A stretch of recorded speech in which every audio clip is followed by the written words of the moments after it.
Bonjour les troisièmes prépa métier. Aujourd'hui, petit point de grammaire sur la chaîne des accords.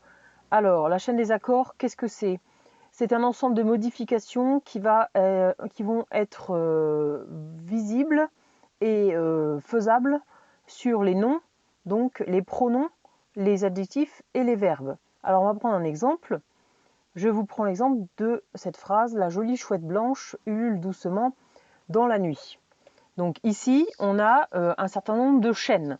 On a la chaîne globale, qui est l'ensemble de la phrase. La jolie chouette blanche ulule doucement dans la nuit. On imagine que tous les mots sont reliés par des chaînes invisibles. Ensuite, on va pouvoir repérer des groupes de chaînes un peu spécifiques. Donc par exemple, on va avoir la jolie chouette blanche qui va représenter, donc c'est comme vous le savez, un groupe nominal. Et donc ici, on a un ensemble de mots qui se trouvent sur une même chaîne. Ensuite, on va avoir un groupe verbal, un GV, ulule doucement, qui va représenter un deuxième groupe de chaînes. Et enfin, dans la nuit, qui représente le troisième groupe de chaînes. Alors, ce n'est pas le groupe qui va nous intéresser, principalement. Nous, on va s'attarder surtout sur le premier groupe nominal et sur le groupe verbal. Alors, les modifications qui peuvent s'opérer sur une chaîne des accords, c'est par exemple la modification du nombre. C'est quand on passe donc du singulier au pluriel. Alors notre phrase va se transformer donc: la jolie chouette blanche va devenir les jolies chouettes blanches, l'article les est le pluriel de la, et ensuite on va rajouter un S à jolie et blanche, qui sont les adjectifs, et au nom chouette. Ulule doucement dans la nuit. Alors ici, le changement va s'opérer au niveau du verbe auquel on va rajouter ENT, la marque du pluriel. Ensuite, les changements qu'on opère sur une chaîne des accords, c'est également le changement du genre, c'est-à-dire qu'on va passer du masculin au féminin. Donc ici, la jolie chouette blanche va être transformée en joli hibou blanc, le joli hibou blanc. Donc on voit qu'il y a une transformation du féminin vers le masculin. Et ensuite, au niveau du verbe, vous savez très bien, il n'y aura aucune modification. Alors, le problème, c'est que quand on veut mettre un nom au pluriel, généralement, qu'est-ce qu'on fait? On met un S à ce nom. Le problème, c'est que vous le savez très bien, le français est une langue qui a beaucoup d'exceptions. Donc, par exemple, les fameux chou, hibou, genou, alors je vais la refaire dans l'ordre, les fameux brou, chou, caillou, genou, hibou, pou, joujou, ce sont les trois mots qui vont se terminer en X. Les mots qui se terminent par OU et qui prennent un X à la fin, donc au pluriel. Ensuite, l'autre exception, on a encore 7 noms. Bail, corail, émail, soupirail, travail, ventail, vitrail. Alors un ventail, c'est une sorte de porte. Donc ce sont les seuls noms qui se terminent en ail qui vont faire leur pluriel en O-A-U-X. Des beaux, des coraux, des émaux, des soupiraux, des travaux, des vantaux, des vitraux. Ensuite, on dit toujours un cheval, des chevaux, ça vous le savez. Mais, encore une fois, on a donc des exceptions. 8 balles, des balles, donc des carnavals, des cérémoniales, des chacals, des festivals, des pales, des récitals, des régals.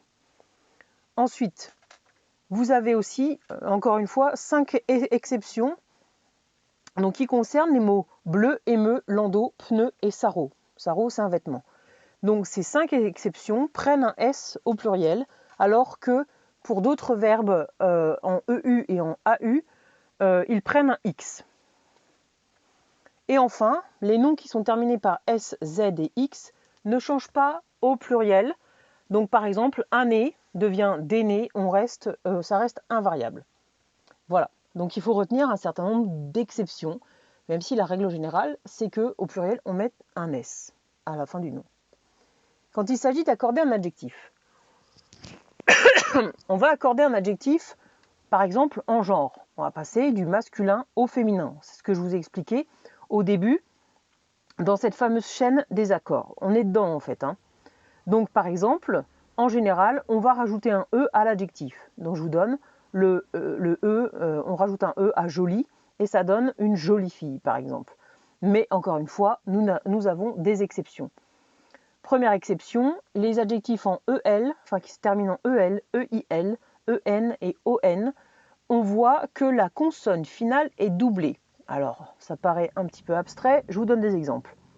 Donc, réel devient réel 2LE, un vieil homme devient une vieille femme, un Parisien devient une Parisienne, un Breton devient une Bretonne. Enfin, en tout cas, un phare breton devient une recette bretonne. Ici, on est dans les adjectifs, attention, on n'est pas dans les noms, mais vous voyez qu'il y a quelques similitudes entre les noms et les adjectifs. Ensuite, on a des adjectifs qui se terminent en ET. Alors, on vous propose fluet et fluette. Quelqu'un de fluet, c'est quelqu'un qui n'est pas qui est assez maigre. Ou par exemple, c'est comme une voix. Une voix fluette, c'est une voix qui va être un petit peu aiguë et qui n'aura pas beaucoup de force.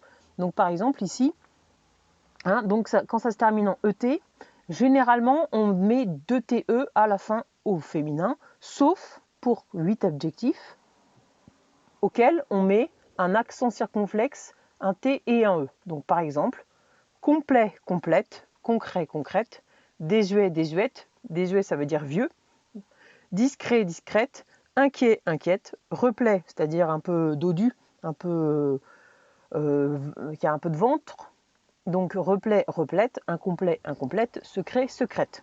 Donc il y a des choses que vous connaissez déjà, voilà. Donc ensuite, pour certains adjectifs, on va modifier la lettre finale. Neuf va devenir neuve, mou va devenir molle, etc. Naïf devient naïve, etc. Voilà pour ce qui est donc de la transformation de l'accord d'un adjectif du masculin vers le féminin. Ensuite, il nous reste accorder donc l'adjectif en nombre, c'est-à-dire du singulier vers le pluriel, et inversement. Donc en général, c'est simple, c'est un peu comme les noms, on va rajouter un S. Sauf que, vous avez bien compris le système, il y a toujours des exceptions. On a par exemple 9 adjectifs qui se terminent en AL qui vont prendre un S au pluriel au lieu d'un X. Bancal, banal, fatal, final, glacial, natal, naval, tonal, tribal. Sinon, le reste des mots, des adjectifs en AL prend un X donc au pluriel. Donc exemple, égal, égaux. Ensuite, les adjectifs en EAU, EU, généralement font leur pluriel avec un X. Des yeux bleus, EUX. Et par exemple, beau et beau, donc on voit bien qu'il y a un X à la fin, donc du pluriel. Ensuite, les adjectifs qui sont terminés donc en S ou en X ne changent pas au pluriel. Donc ça, en fait, c'était pour terminer. Donc par exemple, on a doux et heureux qui ne changent pas au pluriel. Voilà. Donc ensuite, nous allons passer juste un petit rappel concernant l'accord sujet-verbe. C'est un sujet qui est assez dense, donc je vais vous rappeler 3 principes. Pour connaître l'accord entre le sujet et le verbe, il va falloir revoir la conjugaison, d'accord ? C'est vraiment le thème qui est le plus important à ce niveau-là. Qui dit conjugaison dit connaître les terminaisons des temps, et surtout les terminaisons des personnes, je, tu, il, nous, vous, il. Et enfin, donc, je me suis déjà avancé là-dessus, maîtriser les temps verbaux, le présent, le passé composé, le futur, l'imparfait, le plus que parfait, je sais, il y en a une sacrée liste. Et puis, je ne vous parle pas des modes verbaux. Voilà, donc, j'ai terminé mon petit rappel sur la chaîne des accords. J'espère que ça a été assez clair pour vous. Je vous invite, mais c'est quasiment une obligation, enfin c'est carrément une obligation, à réaliser les exercices qui sont donc en accompagnement de cette leçon. Voilà, je vous remercie. Au revoir.